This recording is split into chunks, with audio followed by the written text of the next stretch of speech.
Hello everyone and welcome. Today we are going to talk about and rank the green items in Risk of Rain 2. Uncommon items are a bit of a mixed bag in this game. Some of them are incredibly powerful and some of them are absolute dog useless. So this should be an exciting list. Really quickly before we begin, I would just like to remind everybody that liking and subscribing are both greatly appreciated. They tell me that you like my content, and they help show YouTube that they should show my content to more people. But without further ado, let's get into the video. Right at the top of the list, we have the ATG, which is very easily going into S tier. This item is absolutely incredible. It is one of the best ways to increase damage for most survivors. Survivors like Acrid can have trouble proccing it sometimes, especially on higher difficulties or deeper loops. But even so, he still appreciates the ability to amp up his damage by a significant amount, and for that reason, ATGs are always worth picking up. Next we have the Bandolier, which, while not totally useless,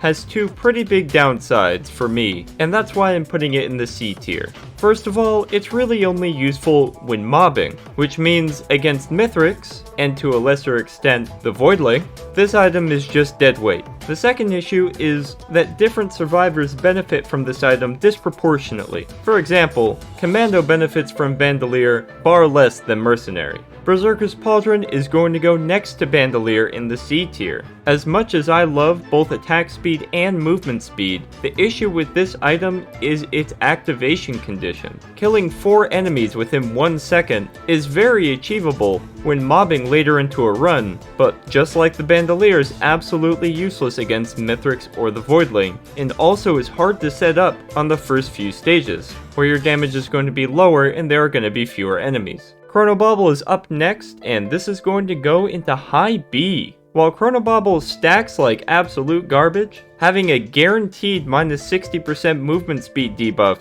is incredibly valuable. Chronobauble makes Mithrix far easier, especially on higher Eclipse difficulties when he's zooming around all over the place, and it counts as a debuff for Deathmark. So while it may not end up in the top tiers because it can't be stacked, I would highly recommend getting at least one in your run. And I mentioned it in the previous item, but Deathmark is up next. I don't know the exact numbers on this, but I have a suspicion that Deathmark's 50% damage amp might just be the best increase to damage in the entire game. The issue of course is that you won't always have 4 debuffs. Survivors like Acrid and Rex have a built-in debuff, which decreases the amount needed from items by 25%. But even on them, if you don't get the debuff items in your runs, Deathmark is dead weight. This is why it sits squarely in the middle of the tier list. When it works, it's great, but when it doesn't work, it's dead weight. Moving on to an item that is almost never dead weight, fuel cells are going straight into the S tier. Equipment in Risk of Rain 2 is absurdly powerful, and in some cases, it can be even more powerful than a survivor's entire kit. Reducing the cooldown and getting an extra charge on those superpowered equipments is great. Entire builds can be made around certain equipment with enough fuel cells, and as such, it's always worth picking up and it goes into the S tier. Gore's Tome is up next, and this is the first green item we're talking about that is going into D tier. This item is garbage. Gold generation is really never an issue, even on higher Eclipse levels where gold generation is cut in half, and thus Gore's Tome just isn't that useful. So while it might be better than some other items in the scrapper tier, it is still getting scrapped every time. Harvester's Scythe is going into C tier, and it's going into C tier because it's a disappointment. It's really only half of an item. 5% critical chance is pretty good. If you watched my previous tier list on the white items, you'll know how highly I rate Lensmaker's glasses in crit chance. Unfortunately, the crit chance on Harvester's Scythe doesn't stack, so you only get full value out of the item if you only have one. Furthermore, the healing on this item is inconsistent at low levels of crit, and at high levels of crit is still less potent than the better healing items like Wungus. And that's on top of the fact that healing, in my opinion, just doesn't have that much value in Risk of Rain 2. Moving on to the Hopu Feather, which is easily going in the S tier. Extra mobility is great, it allows you to dodge attacks, and in the case of the Hopoo Feather, allows survivors like Captain, who have no way of resetting their fall damage, to take no fall damage with good timing. I am never upset seeing a Hopoo Feather early on in my run, and in fact I like to have 2 or 3 of them. The extra mobility is just really helpful. In sharp contrast to the Hopoo Feather, the Hunter's Harpoon is absolute garbage. This is our second Scrapper tier item. The movement speed that you get from it is incredibly inconsistent, and in most cases, just isn't even helpful. The inconsistency can make reliably dodging attacks very difficult, and even worse in cases like with Mercenary or Acrid, where their dashes increase in length based on movement speed, it can cause you to atrociously misjudge how far you're going to go. All in all, I hate this item, and I scrap it every single time. Ignition Tank is up next, and I'm going to put it in the B tier. Getting 1 or 2 ignition tanks along with 1 or 2 gasolines make crowd control on even very late runs absolutely trivial. The only reason it's not higher on the list is because Ignition Tank's utility is based almost entirely around picking up another item, in this case gasoline. The only survivor that can use Ignition Tank without gasoline is Artificer, and on her, Ignition Tank is S tier. For everyone else, not so much.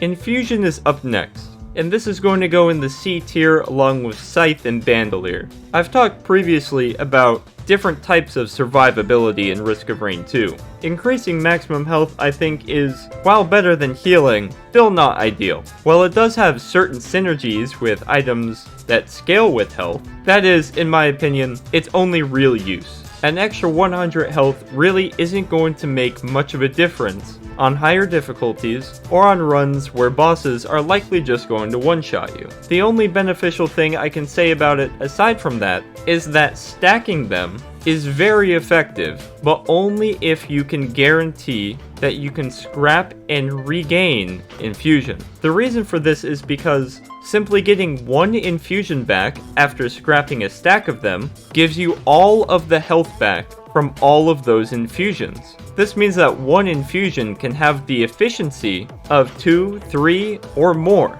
Up next is the Kiara's Band, which is going straight into the S tier, right at the top. Kiara's is an incredible way of boosting damage, especially on survivors that have fewer high damage hits, like Railgunner, Artificer, or Loader. While Kiara's is less useful than its brother, because enemies can just walk out of the AoE, for the most part, they're pretty content to just sit inside of all of that damage, and that boosts your DPS tremendously. Leeching Seed is next on our list, and that's going straight into Scrapper tier. As previously mentioned, healing doesn't have a whole lot of value in Risk of Rain 2. It is much more effective to prevent damage in the first place by dodging with movement speed or by stacking armor, especially on higher Eclipse levels where healing is halved and damage is permanent, meaning that healing has even less value the more damage you take. Almost all healing items become pretty useless, and Leeching Seed is far from the best healing item.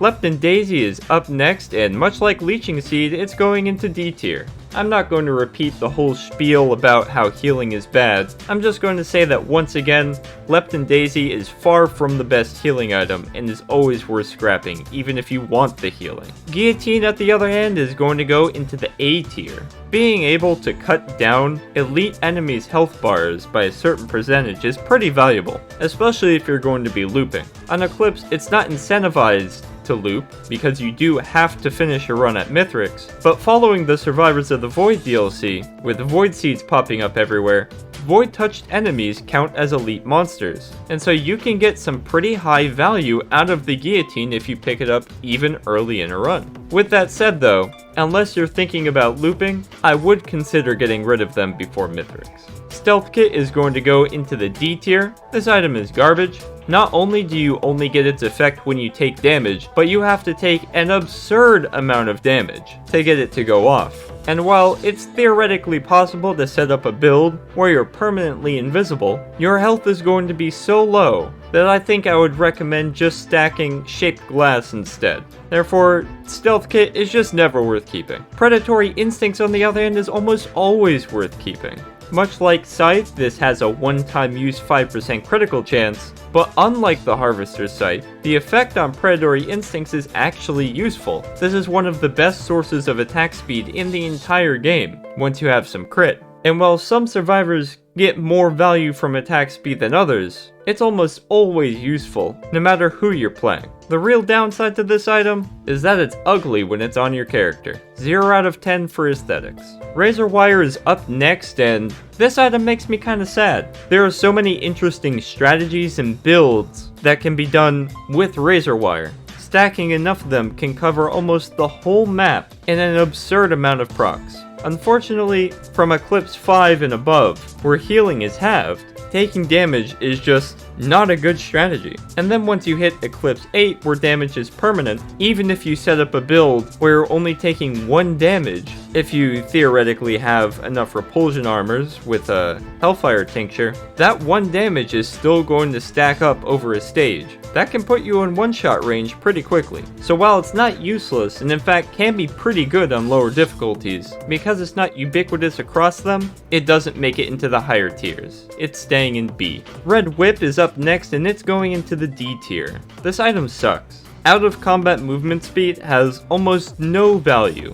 I'm sure there's an argument to be made that maybe getting a Red Whip puts you over the edge for enough move speed to skip pillars or something, but if you're relying on a Red Whip to do that instead of goat hooves, mochas, or energy drinks, then I don't know what to tell you. I think this item should be scrapped every time. Next is Regenerating Scrap, which is going into the S tier. While green 3D printers are not the most common thing in the world, they do show up, and when they do, Regenerating Scrap is just a free item. The more of them you find, the more free items you get. And on top of that, if you go to the Bazaar, or when you end up on Commencement to face Mithrix, you'll find the item soup, and having Regenerating Scrap can help get you a red item out of those soup. I would highly recommend picking this up. Rose Buckler is next, and this is also going into the S tier. You should be sprinting almost 100% of the time when you're playing the game, and this just gives you the benefit of taking a ton less damage if you get hit while you're sprinting. There's almost no downside, and on top of it, it stacks incredibly well too. Getting 3, 4, or 5 Rose Bucklers can make you ridiculously tanky and almost trivialize certain encounters. This is always worth picking up. Up next is the Runald's Band, and once again, for the 3rd time in a row, this is going into the S tier. This is the better brother to the Kiara's Band. It does slightly less damage, and only single target instead of AoE, but that damage is guaranteed to land. And on top of that, it adds a debuff for Deathmark, and a really strong debuff as well, an 80% slow. All of the characters I mentioned that were good with Kiara's are also good with Runald's.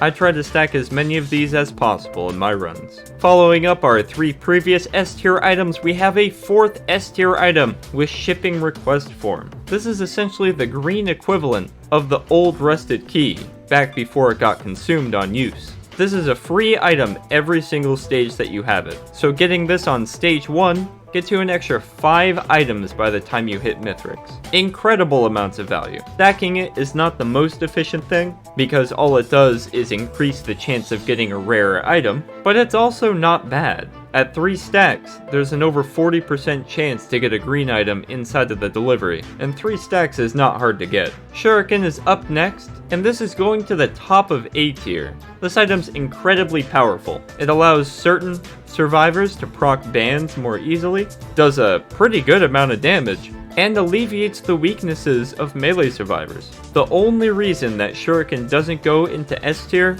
is because there are some survivors that hate this item. It's incredibly awkward to use on Huntress, and it can actually end up being DPS negative on Railgunner because it can hit before her shots, meaning it wastes band procs. Other than that, I think this item is an incredibly powerful addition in the DLC, and it's almost always worth picking up. Squid Polyp, on the other hand, is pretty bad. It's going in the scrapper tier. This is kind of the green equivalent of Fireworks. It can be useful when you're going through stages, but there is a 0% chance that this is worth keeping in your run. Once you get to Commencement or the Planetarium, there are no interactables for you to use to summon squid turrets, meaning the value from this item is 0, unless you have a build that supports stacking them, like with the remote caffeinator. I'd say this is worth scrapping every single time. Ukulele is going at the very top of A tier. This is one of the best AoE items in the entire game. It does a lot of good damage, it makes mobbing much easier, and it's a component of some pretty nasty proc chains. The reason it doesn't go into the S tier is twofold. First of all, its counterpart, the poly loot, is just better, in my opinion. And we'll talk about that when we get to the void items. And the second reason is just that it's not good at single target. Against Mithrix or the Voidling, this has very, very little value. Not no value, but very little. Warhorn is next, and that's going into the A tier as well. If you have an equipment that you can activate fairly often, Warhorn is a really good source of attack speed for your survivor. A couple of fuel cells or gestures on a low cooldown equipment means you can have this 70% attack speed buff up all the time. And that's a lot of extra DPS. Unfortunately, its usefulness depends on having an equipment that makes it useful, and that's why it's not in the S tier. But it is a pretty good item. Our penultimate item here is Wax Quail, which is going to the top of B tier. It's far from the best movement speed item in the game, but it is pretty good movement. It can get a little uncontrollable once you stack these up, but having one or two makes it much easier to dodge attacks, and I would definitely recommend picking them up for that. On top of that, the interaction between Wax Quail and Head Stompers means any survivor can skip pillars with enough movement speed, and that I think is incredibly valuable. Finally, we have the Will-O-the-Wisp, which is going into the middle of A tier. This is probably the second best mobbing item in the game next to the ukulele. Setting up chains with this item and some crowbars is incredibly nasty, and even having just one of them makes clearing out blind pests or wisps way easier. As with all AoE items, I'm going to bring it up again. In the one-on-one, or mostly one-on-one fights, against Mithrix and the Voidling, this has very, very little value. And on Eclipse, Mithrix is required to beat a run. And because of that situational lack of value, I can't put it in the S tier. But it is still a really good item. And that's all of the green items in Risk of Rain 2 ranked. I want to hear what you think now. Do you think my vendetta against healing is misguided? Or maybe you know something about these items that I don't? Please leave me a comment down below. Reading and responding to comments is actually my favorite part of making these videos, and I do my best to respond to every single one. But regardless, thank you all for watching, and have a wonderful day.